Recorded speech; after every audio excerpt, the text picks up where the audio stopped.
Over 1 million people around the world follow Wall Street veteran Mark Chaikin for his shockingly accurate stock market predictions, and he just gave them a dire warning. Mark says we're about to witness a historic stock market shakeup that could soon create devastating losses for investors who don't know what's coming. And as a result, you only have 90 days to move your money.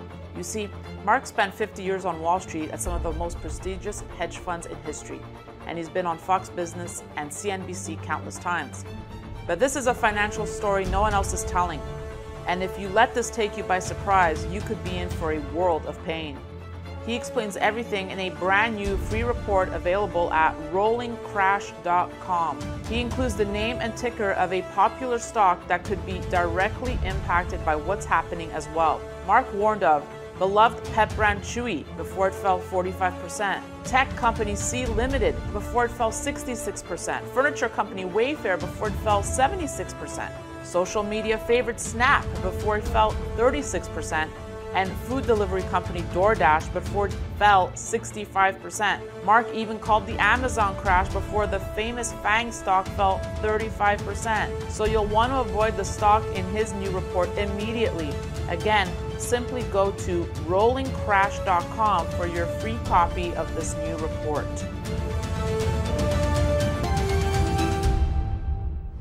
Hey, this is Daniela Cambone. Welcome back to the Daniela Cambone Show and our coveted summer series, a roundup of your all-time favorite experts. And with me now, E.B. Tucker, publisher of the Tucker Letter and the author of Why Gold, Why Now.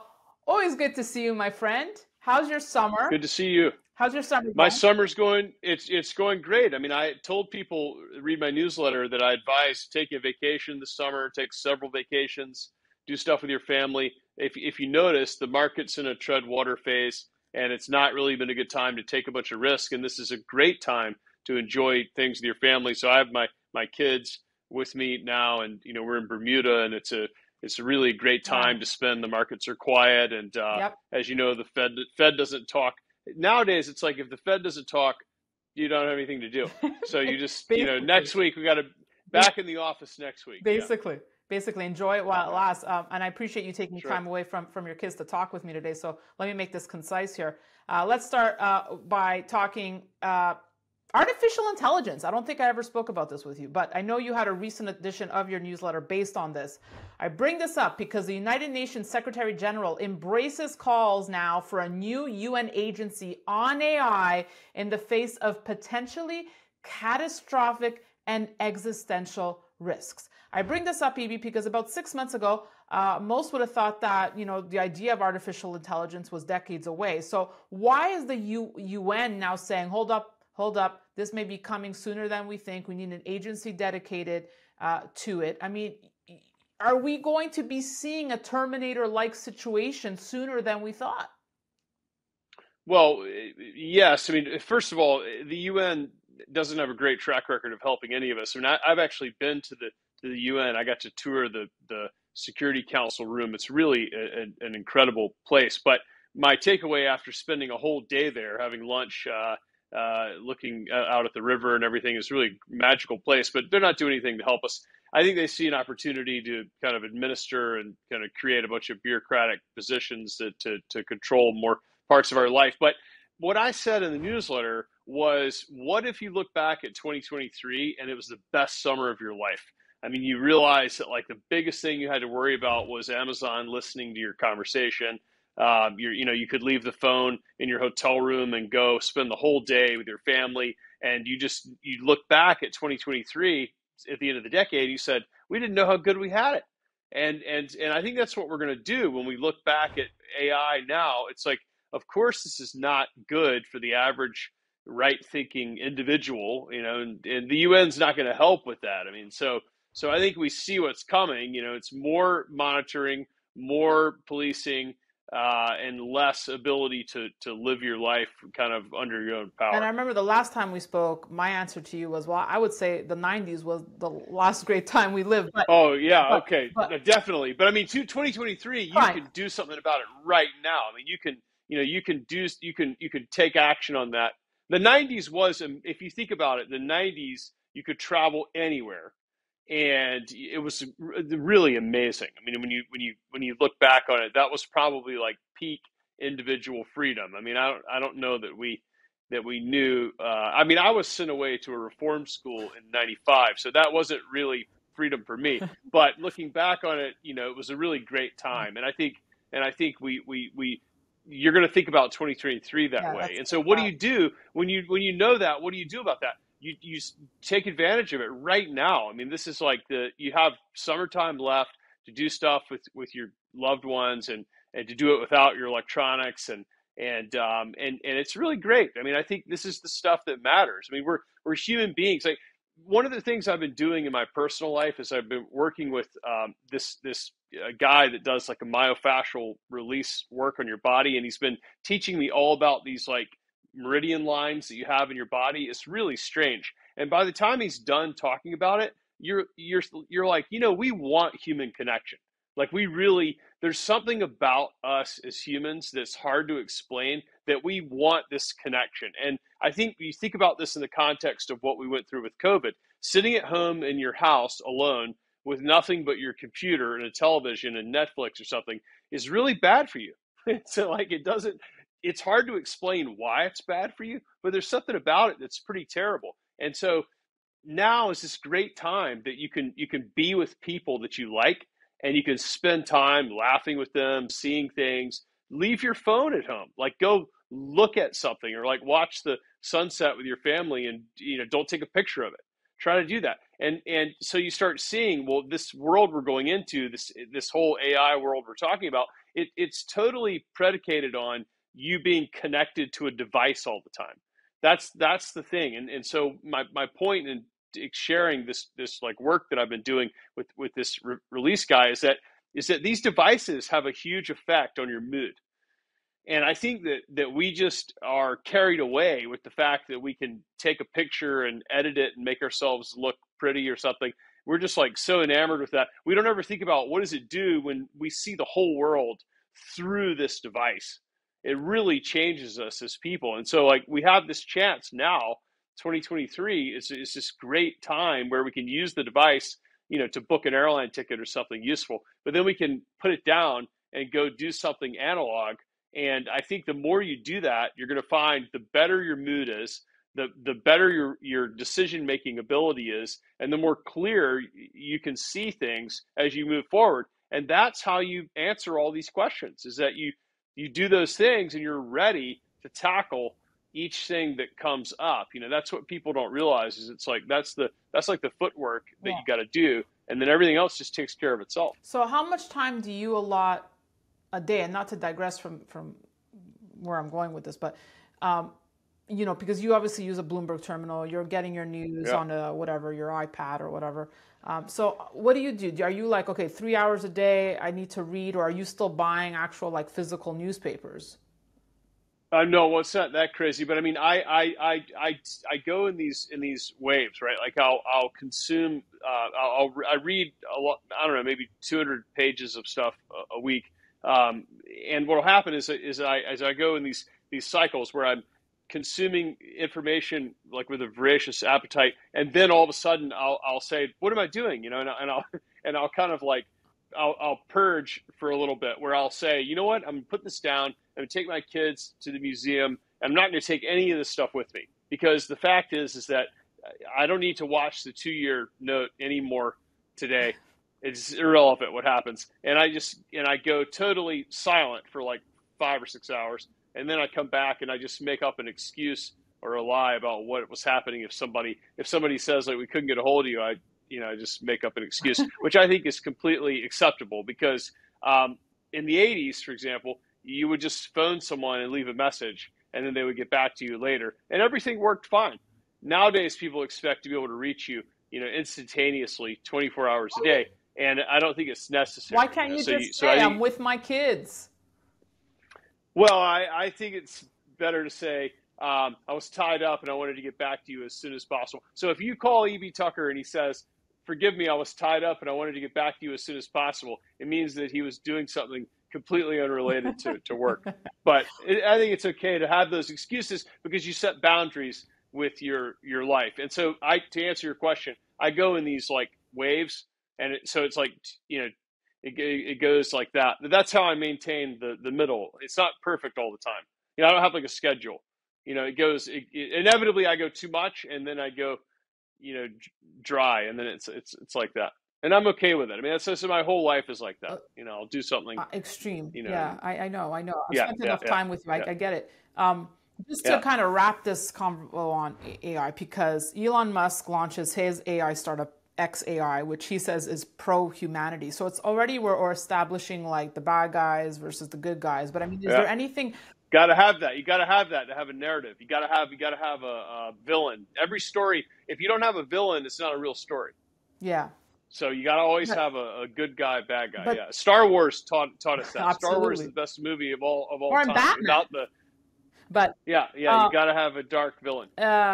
but my point is there lies opportunity, like bringing it back to making money in the space Yeah, or taking full yeah, advantage. I know you write about some stock picks in your paid yeah, newsletter, but how do you yeah. find opportunity in the space?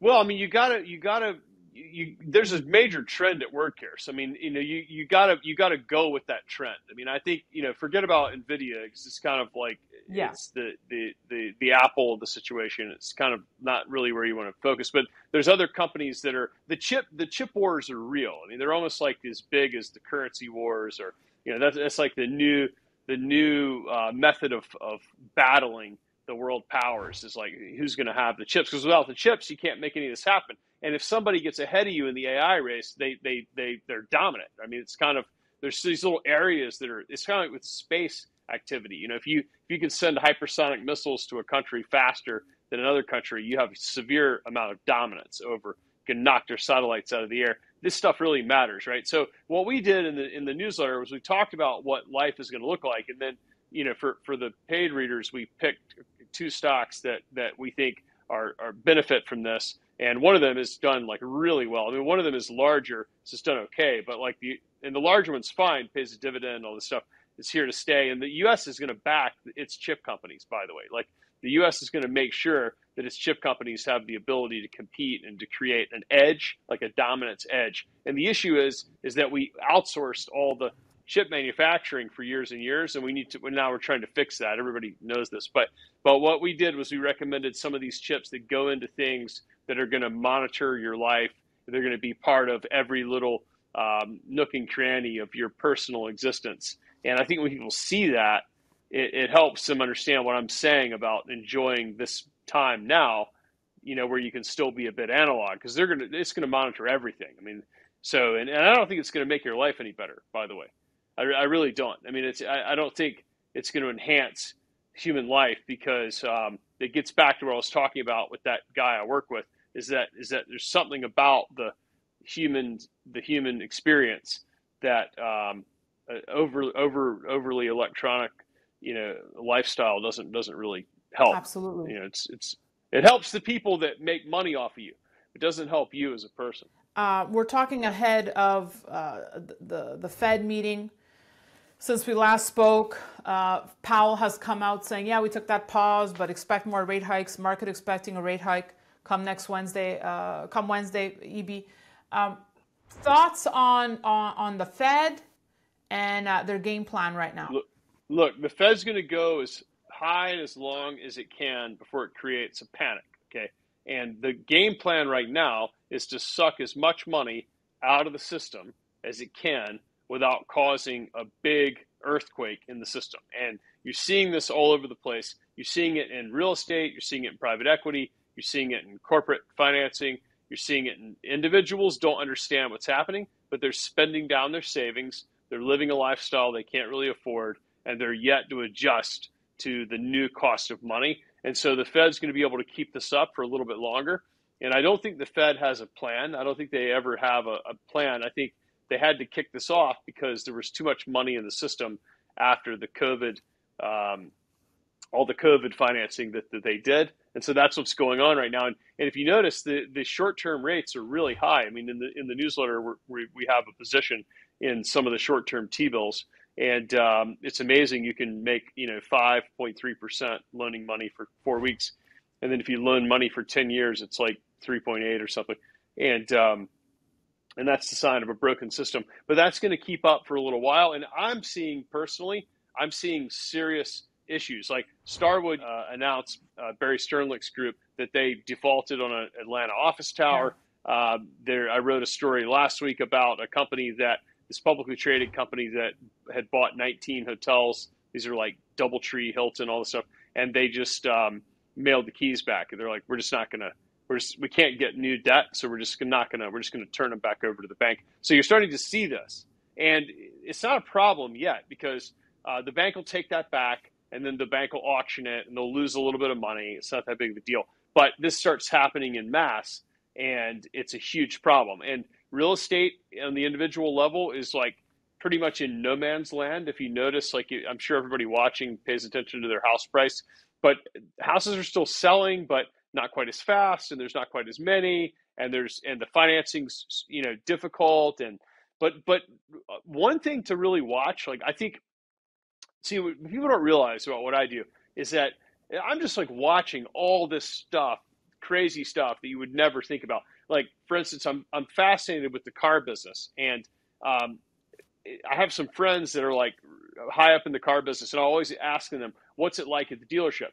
So because we went through this period where there was no cars. You remember this? It was like you go buy a car, and I have a couple of cars. So I bought this Audi in 2022 or something, and there was no cars. I mean, you go to the dealer, there was no cars. They got me a car. They charged me MSRP plus an additional fee, and I was like, whatever. I kind of wanted the car, and it doesn't really matter. But basically, now I took the car for service, and they have lots of cars, but. So what you're seeing is that they're starting to offer incentives for you to buy a car now. It's changing. So it's like if you go buy like a Chevy or a Toyota or something, offering you an incentive. Well, what about the financing? Well, the financing is really high, so the average person's having a hard time. And then what does that mean? That means that the used cars aren't selling as much. Okay, so now your trade-in's not worth as much money. You see how this goes? It's like I'm always asking my car friends, because I'm interested. It's like a slow motion train wreck, and you can watch it happening. To that point, we just got a new car, and it made way more sense now to finance than lease your car, given the rates. Yeah. It's kind of the same thing, like because you end up at the end of the day, it ends up being the kind of the same. Sometimes you get an edge, but I mean, like everybody's asked me, like, should I buy the car? It doesn't really matter. I mean, sometimes it's better to do the lease, but it's the same difference, right? Like the car, the ultimate destination of your car is the scrapyard.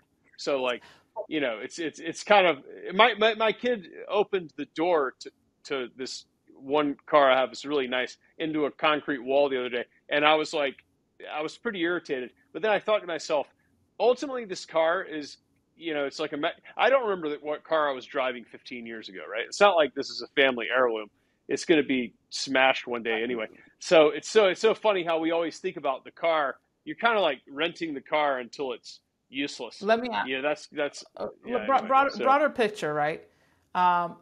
Let's talk about recession, because the yield curve is telling us one thing, and then Janet Yellen comes out saying, actually, we don't have to worry about the recession right now. We don't really have recessions anymore, if you notice. We used to have recessions like 25 years ago, and last century we had recessions. We don't have them anymore. What we have is an ongoing boom and then the occasional panic. And if you notice, like the COVID market panic lasted 3 weeks.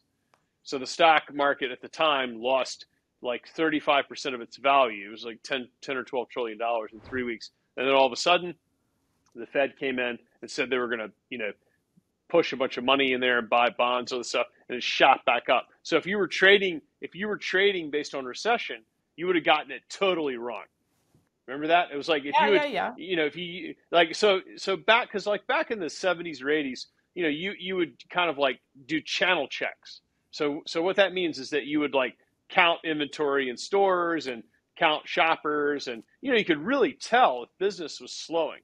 But now it's too difficult because there's so much intervention that they're trying to manage everything.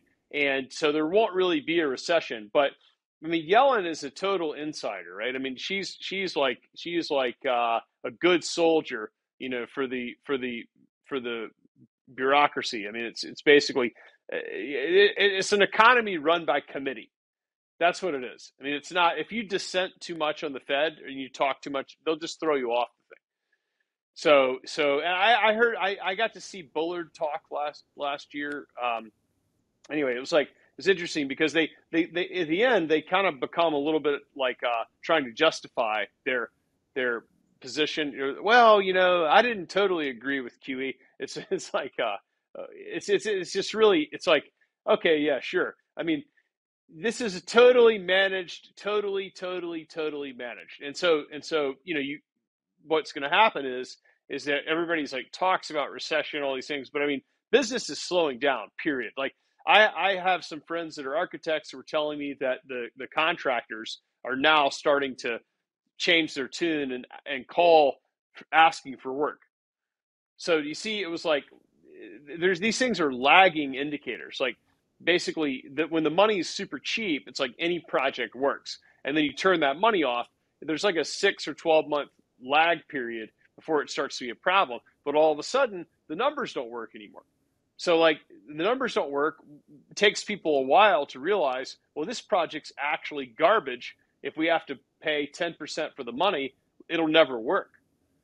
Do you see how this goes? So like we're in this phase right now where slowly people are realizing this, and the Yeah. Fed doesn't care. It'll go, the Fed wants, you notice the balance sheet's getting a little smaller, which what that means is that it gives them more firepower to do something when it finally hits a wall, then they have the ability to do something. That's the whole name of the game, right? It's like you tighten this thing up. Who cares about mom and pop, really? Nobody cares about them. So basically, they have to pick up pitchforks in order for people to care You about know them. what's interesting? You made me think of something as a kid when my parents had fears of recession, right? And it meant, well, obviously I was a child, so it meant something completely different. I thought like the skies would turn gray, and I just pictured like, the apocalypse was going to happen as I saw like the concern in their eyes. And I think there was a lot more weight on the word recession, in the 80s and early 90s, EB, than there is today, where we're just like, we just throw it around like whatever. Okay, do you know why this is the case? Is that because your parents realize that the thrifty survive in a recession? Meaning, if let's say they had a small business, it means that if they expanded their business too much during good times, when things slow down, less customers, more competition, so no growth, you're shrinking, and they would have to survive that. And they're like, hey, if you get carried away on the Yeah. up during the party, you're going to really pay for it on Monday morning. Yeah. And so that's the way people thought last century, was that they thought about this because the market was sorting things out. And so during that period, if they were thrifty, the competitors that they had to go against would fail. And so they would survive through the recession, and then they could get larger on the next upswing. And that's a market-based system. In a market-based system, you let the natural forces of the market do the work, the house cleaning, if you will. And we don't do that anymore. And that's why what you're noticing is that there's all kinds of weird side effects from not letting the market happen. You end up with businesses that are zombies. They don't make any sense. They got this financing. They survived somehow. Yes, it's true. It's So true. bizarre. Yeah. Yeah. They're not around because they're the Yeah. best. They're around because they fix their borrowing differently or whatever the case may be. Let's wrap on this note.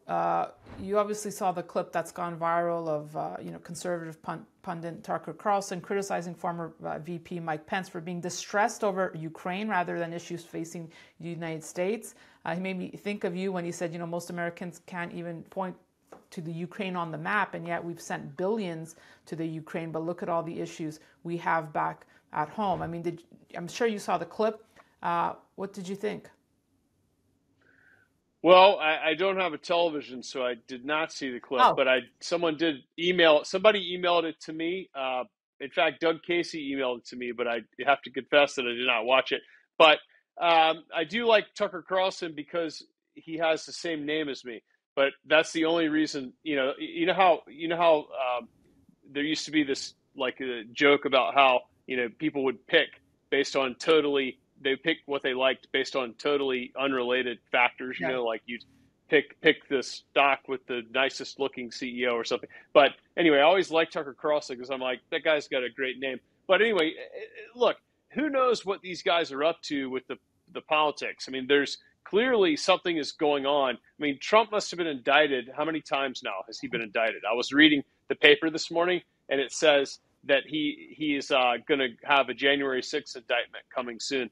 But I'm like, wait a minute. What happened to all the other indictments? You know, it's like these prosecutors must be terrible. But if you notice that the political landscape is shifting, and as it's starting to shift, I'm not sure they have a little battle royale set up for us coming in the next cycle, and it's going to be really fun to watch because, as you know, I don't vote. In fact, yeah. I deregistered myself from being a voter because one of the ways that people track you down is the voting records. I don't know if you know this, but like all published. It's all published. So you like the spice, like you like the addition of RFK, perhaps. I'm sensing. I actually met him. He was a shockingly nice guy. You know, so I mean he's pretty cool. I mean, if you can ever get around to hear him talk, I don't think he's going to win, but I mean, that's a guy that's fun to watch. I mean, he's really polished and he's like a good guy, you know. And so anyway, who knows what's going to happen. I'm sure they have a lot of excitement in store for us. And then after it's done, nothing will really change.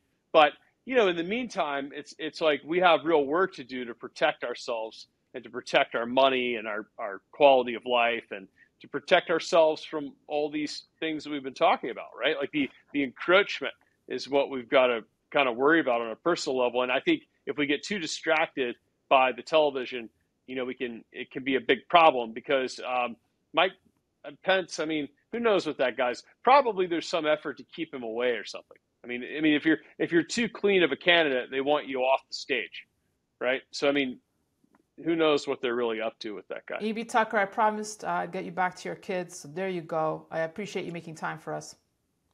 Well, let me just say, anybody out there that's not reading the Tucker letter is crazy. I mean, some of the stuff we've been talking about, you can read for free.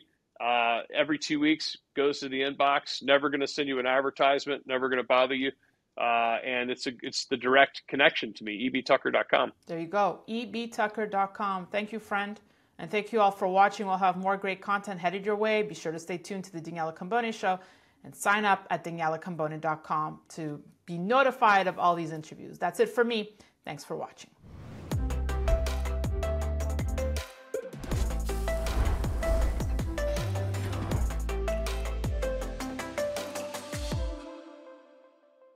Opinions expressed on this program are solely those of the contributor and do not necessarily reflect the opinions of Stansberry Research, its parent company, or affiliates.